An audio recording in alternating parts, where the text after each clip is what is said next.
না না না, আমার বউয়ের ওপরে এত বড় অন্যায় আমি সহ্য করবো না। বড়া ঘরের ভিতর ঢুকে আমার বউয়ের ক্ষতি করে দিয়ে যাবে, এ আমি মেনে নেবো না।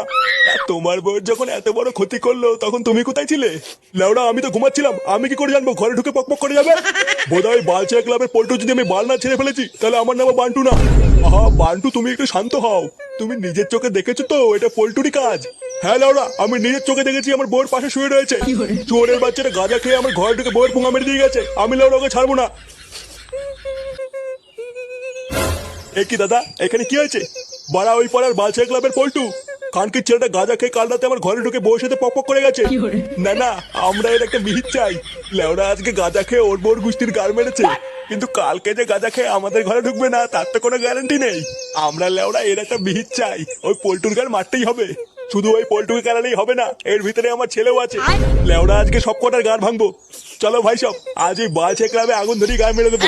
হ্যাঁ হ্যাঁ, চলো চলো।